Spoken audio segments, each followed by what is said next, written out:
Hello, ஒரு Saturday எடுத்த vlog தான் இது. ஆஸ் யூஷுவல் சாட்டர்டே ஆனால் நான் வந்து எங்களுக்கு ஷாப்பிங் தான் போய் கிராசரிஸு அப்புறம் எதாவது நான்வெஜ் வாங்குறதா இருந்தால் வாங்கிட்டு வருவோம். ஸோ இந்தியன் ஸ்டோர் போயிருந்தோம். கொஞ்சம் பேர் வந்து எனக்கு இன்ஸ்டாலையும் கொஞ்சம் கமெண்ட்ஸ்லேயும் வந்து மெசேஜ் பண்ணியிருந்தாங்க. இந்த ஊரில் வந்து காய்கறிலாம் ரேட் எவ்வளோ இருக்கும், என்னென்ன பொருள்லாம் வந்து இந்தியாவிலேருந்து வாங்கிட்டு வந்தால் பெட்டராக இருக்குன்ற மாதிரி. ஜஸ்ட்டு அதுக்கு ஒரு சாம்பிள் மாதிரி இன்றைக்கி வாங்கிட்டு வந்த காய்கறிலாம் நான் அதோட ப்ரைஸ் டீட்டெயில்ஸ் வந்து ஷேர் பண்ணுறேன். ஸோ அதுலேருந்தே உங்களுக்கு புரியும் ஓரளவுக்கு எந்தெந்த பொருள்லாம் நம்ம இந்தியாவிலேருந்து வாங்கிட்டு வரலாம், எந்தெந்த பொருள்லாம் நம்ம இங்கே வாங்கிக்கலான்றது உங்களுக்கு கொஞ்சம் ஐடியா தெரியும். ஆப்வியஸாக காய்கறியில் நம்ம இங்கே தான் வாங்க முடியும்.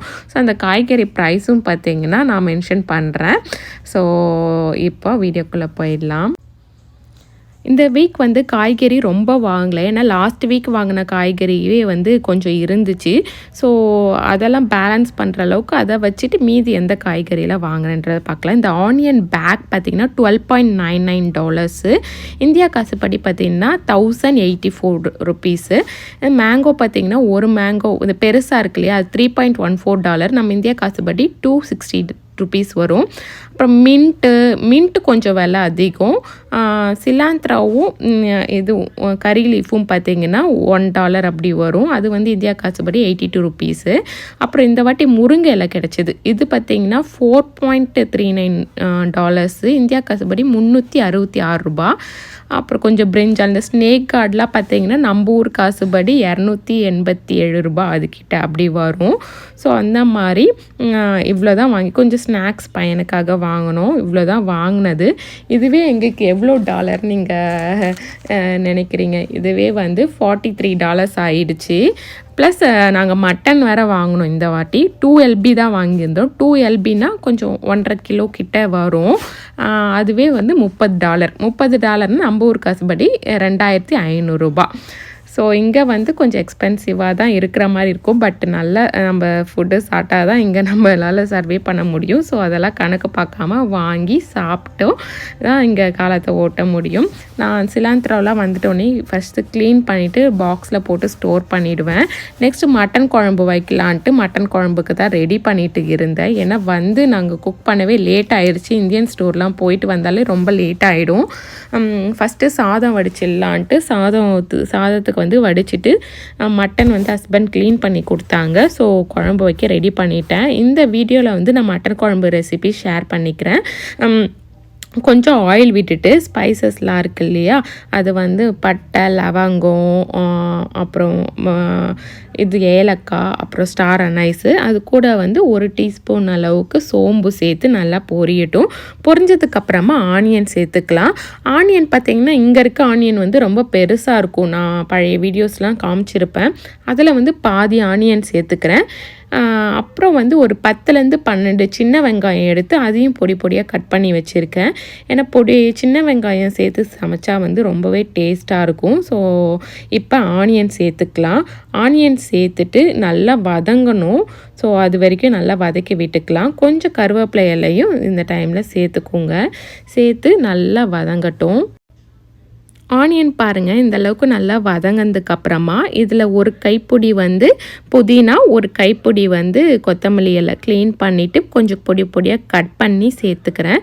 கட் பண்ணி சேர்த்துட்டு ஒரு ஒரு ஒரு 30 செகண்ட் பார்த்திங்கன்னா நல்லா வதக்கி விட்டுக்குங்க. வெங்காயம் அப்புறம் இந்த புதினா கொத்தமல்லிலாம் வதங்கினதுக்கப்புறமா இஞ்சி பூண்டு பேஸ்ட்டு வந்து ஒரு 2 டீஸ்பூன் அளவுக்கு நான் சேர்த்துக்கிறேன். ஸோ சேர்த்துட்டு அந்த இஞ்சி பூண்டு ஸ்மெல்லு வந்து போகிற அளவுக்கு நல்லா வதக்கிக்கோங்க. இஞ்சி பூண்டு வாசனை போனதுக்கப்புறமா இதில் நான் வந்து காஷ்மீரி ரெட் சில்லி பவுடர் இருக்கு இல்லையா, அது வந்து 1 டேபிள் ஸ்பூன் அளவுக்கு சேர்த்துக்கிறேன். ஏன் இந்த டைம்லேயே சேர்த்துக்கிறேன்னா இந்த எண்ணெயாக வந்து வதங்கக்குள்ளே குழம்புக்கு வந்து கலர் கொடுக்கும், நல்லா ஒரு ரெட்டிஷ் கலரில். ஸோ அதனால தான் வந்து இப்போவே நான் சேர்த்துக்கிறேன். நீங்கள் இப்போ வேணாம் அந்த கலர்லாம் வேணான்னா இப்போ நம்ம அந்த இதெல்லாம் சேர்த்துக்க தேவையில்லை. எப்பயுமே நான் கொஞ்சம் கலர் வந்து கலர்ஃபுல்லாக இருக்கணும்னு ஆசைப்படுவாங்க. எங்கள் வீட்டில் இருக்கவங்க சாப்பிட்றவங்க பிடிக்காதவங்களும் சரி கொஞ்சம் கலராக இருந்தால் பிடிக்கும். ஸோ அதனால் இந்த சமயத்தில் வந்து நான் அதை சேர்த்துக்கிறேன். அதை சேர்த்துக்கிறதுக்கப்புறமா உடனே வந்து தக்காளி வந்து ஒரு தக்காளி பெரிய தக்காளியாக எடுத்து கட் பண்ணி அதையும் வந்து சேர்த்துக்கிறேன். ஏன்னா அந்த குழம்பு மிளகாத்தூள் சேர்த்துருக்க இல்லையா, அது வந்து நல்லா கரிஞ்சிடும், ஒட்ட ஆரம்பிச்சிடும்.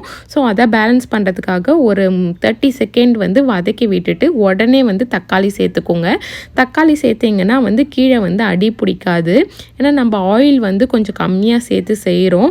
இந்த மாதிரி சில்வர் பாத்திரத்துலாம் செய்யக்குள்ள அடி பிடிச்சிடும். ஸோ தக்காளி இதை போட்டால் வந்து அந்த தண்ணி விடும் இல்லையா, அதனால் கொஞ்சம் அடி பிடிக்காமல் இருக்கும். ஸோ தக்காளி வந்து நல்லா மசிஞ்சு வேகிற அளவுக்கு நல்லா வேக வச்சுக்கோங்க. தக்காளி நல்லா வந்து மேஷ் ஆகிற அளவுக்கு வெந்ததுக்கப்புறம் தயிர் வந்து 2 டேபிள் ஸ்பூன் அளவுக்கு ஆட் பண்ணிக்கிறேன். நல்லா புளிக்காமல் தயிராக இருக்கணும். இங்கே வந்து நாங்கள் மார்க்கெட் பேஸ்கெட்லேருந்து தயிர் வாங்குவோம். அது வந்து புளிக்காது, கொஞ்சம் கெட்டியாக இருக்கும். ஸோ அந்த தயிர் தான் ஆட் பண்ணி நல்லா வந்து நல்லா வந்து கிண்டி விட்டுக்கோங்க, வதக்கிக்கோங்க. இந்த சமயம் பார்த்திங்கன்னா குக்கரில் நான் ஆல்ரெடி வந்து மட்டன் வந்து கொஞ்சம் இஞ்சி பூண்டு பேஸ்ட்டு உப்பு போட்டு வேக வச்சுருந்தேன். ஸோ அதை தான் வந்து சேர்த்துக்கிறேன். நான் ஒரு 5லேருந்து 6 விசில் விடுவேன். இங்கே இருக்க மட்டனுக்கு எங்களுக்கு வந்து ஒரு 5லேருந்து 6 விசில் மீடியமில் வச்சு வேக வச்சா நல்லா வெந்துடும். ஸோ அது தண்ணியோடு வந்து அந்த பேஸ்ட்டு கூட ஆட் பண்ணி நல்லா வந்து நல்லா கிண்டி விடுங்க. கிண்டி விட்டதுக்கப்புறம் ஃபுல்லாக ஸ்ப்ரெட் ஆகிடும். இந்த சமயம் பார்த்திங்கன்னா நீங்கள் மட்டனில் கொஞ்சம் உப்பு சேர்த்துப்பீங்க இல்லையா, உப்பும் வந்து செக் பண்ணிக்கோங்க. செக் பண்ணிவிட்டு இது வந்து வீட்டில் அரைச்ச குழம்பு மிளகாய் பொடி அது வந்து ஒரு 2 டேபிள் ஸ்பூன் அளவுக்கு சேர்த்துக்கிறேன். அப்புறம் இந்த கொரியண்டர் பவுடர் இருக்குது இல்லையா, அது வந்து 1 டேபிள் ஸ்பூன் அளவுக்கு சேர்த்துக்கிறேன். சேர்த்துட்டு இதை நல்லா மிக்ஸ் பண்ணி விட்டுக்கோங்க. மிக்ஸ் பண்ணி விட்டுட்டு இந்த அந்த குழம்போட அந்த ரா ஸ்மெல் வந்து போகிற அளவுக்கு கொஞ்சம் விடுங்க. ஒரு 10 to 12 மினிட்ஸ் வரைக்கும் நல்லா கொதிக்கட்டும் குழம்பு. குழம்பு கொதிக்கிற கேப்பில் 5 முந்திரி 1 டேபிள் ஸ்பூன் வந்து கசகசா போட்டு மிக்சியில் அரைச்சி பேஸ்ட்டாக வந்து இதில் சேர்த்துக்கோங்க. சேர்த்து ஒரு 5 நிமிஷம் குழம்பு வந்து கொதிக்க வச்சு கீழே இறக்கிடுங்க. ரொம்ப டேஸ்ட்டாக இருக்கும். கண்டிப்பாக ட்ரை பண்ணி பாருங்கள். சாப்பிட்டு ஈவினிங்காக பார்த்திங்கன்னா வால்மார்ட் கிளம்பிட்டோம். ஏன்னா கொஞ்சம் இந்தியன் ஸ்டோரில் கொஞ்சம் தான் வாங்கியிருந்தோம். எப்பயுமே தக்காளி வந்து இந்தியன் ஸ்டோரில் வாங்க மாட்டோம், ஏன்னா ப்ரைஸ் கொஞ்சம் ஜாஸ்தியாக இருக்கும். வால்மார்ட்டில் வந்து கொஞ்சம் ரீசனபிளாக இருக்கும். அப்புறம் வால்மார்ட்டில் கொஞ்சம் திங்ஸ்லாம் வாங்க வேண்டியது இருந்துச்சுன்ட்டு கிளம்பி வந்திருந்தோம்.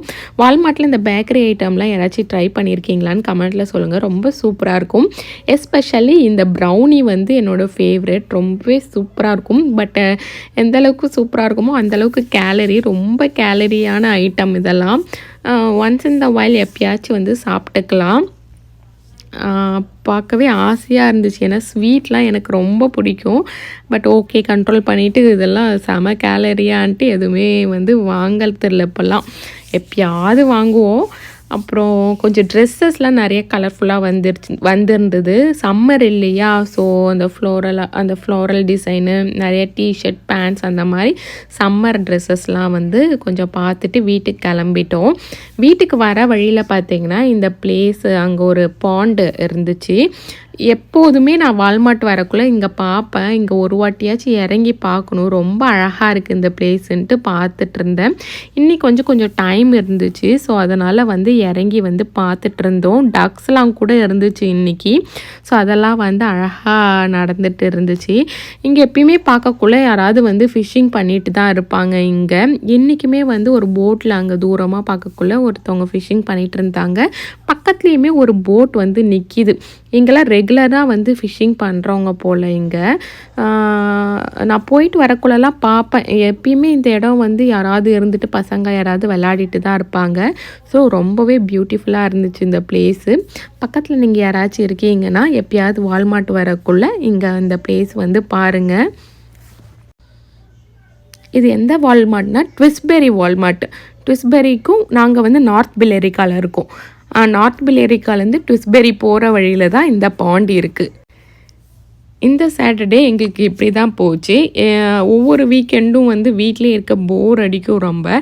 ஸோ நம்மளால் வெளியில் போக முடியலனா கூட இந்த மாதிரி ஏதாவது இடத்துக்கு வந்து ரிலாக்ஸ்டாக இருக்கிறது எனக்கு ரொம்ப பிடிக்கும். உங்களுக்கும் அப்படி தானான்னு கமெண்ட்டில் சொல்லுங்கள். தேங்க்ஸ் ஃபார் வாட்சிங்.